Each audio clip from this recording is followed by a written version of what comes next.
Hello, everyone. Welcome to HCA 71, section 1001. This is debate number 4 with group 1 opposing. Before I begin, I'd like to note that everything in this content and this PowerPoint and what I'm about to say is not my views rather than just for the purpose of this assignment. We'll start off by doing a quick introduction about what is a single payer health system. It's basically a principle of Medicare for all. So, Harvard University defines this as rather than having multiple competing health insurance plans, it is a single public health insurance agency or quasi public health agency that would take care of all of the responsibilities for financing the US healthcare system.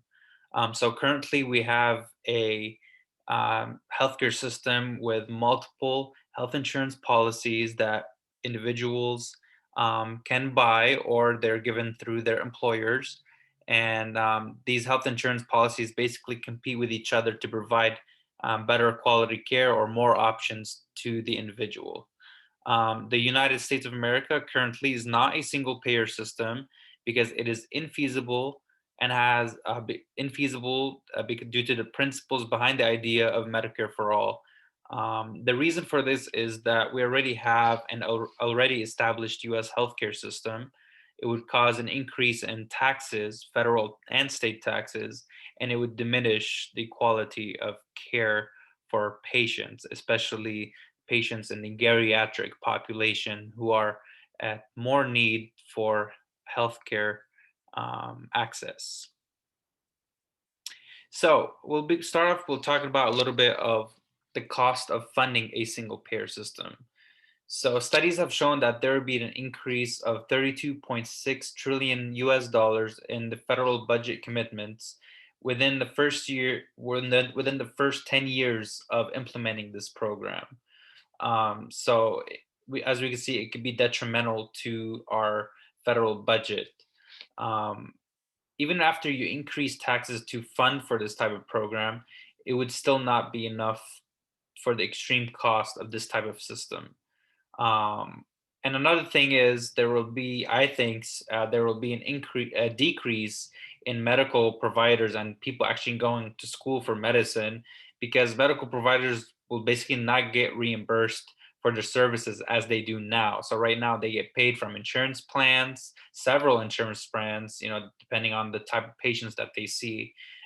So implementing this type of system would show a 40% decrease in getting reimbursed for services.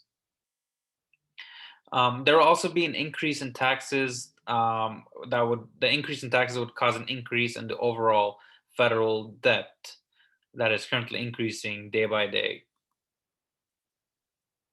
So I think by far the most important issue with this is the quality of care provided for the patients. So more than 60% of Americans currently have an employer-based health insurance coverage.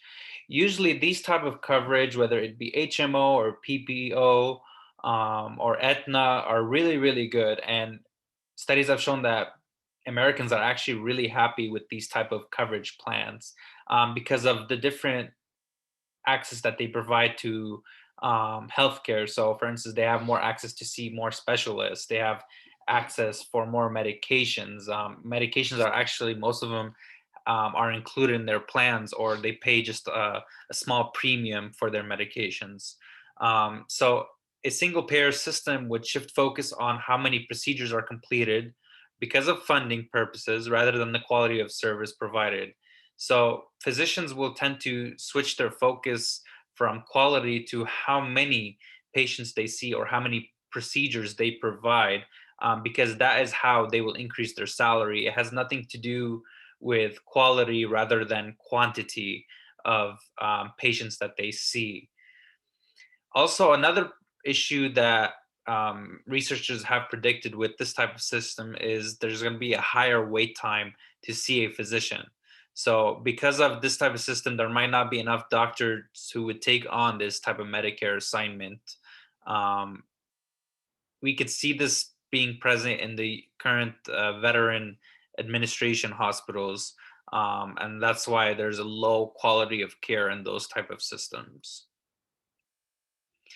Another thing is that we already have an established healthcare system in the United States, and changing everything to a single system, government-backed system, would actually hurt the economy. So, a study done by Moffitt claimed that the decentralization that would be created from this type of system would cause greater bureaucratic complexity, economic inefficiency, and more intense politicization. So a problem with this, it could cause, a problem with checks and balances. Politicians disagree. Um, Maybe it could be detrimental to the overall, as we saw with the increase in tax hikes, it could be detrimental to our economy. Some people, there would be unfair advantages for those people who get paid less. Maybe they'd pay lower taxes. Um, it's just a lot of complexity that goes along with establishing this type of system. And already establishing a healthcare system takes a lot of time.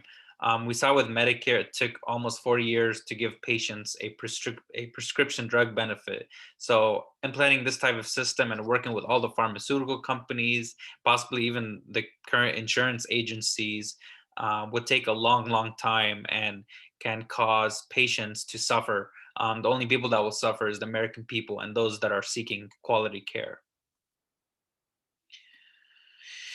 So, changing the current healthcare system would cause a fee for service method. Basically, most Americans disagree with this method because it's a type of principle that providers, like I mentioned, providers are funded a salary or an established hourly rate based upon how many services they provide or how many patients they see annually. This is a huge problem because, like I mentioned, quality of care goes down. And then also there would be a problem with collaboration between medical providers. Each will tend to focus on making money and not really um, increasing the benefit to science and medicine. So they're not really helping the system advance or new technology advance because of this. And then these are my references. So overall, a single payer system would be detrimental to the United States healthcare system. And currently, patients are much more happier. Research has shown that patients are much more happier with current insurance policies that are being provided. Thank you.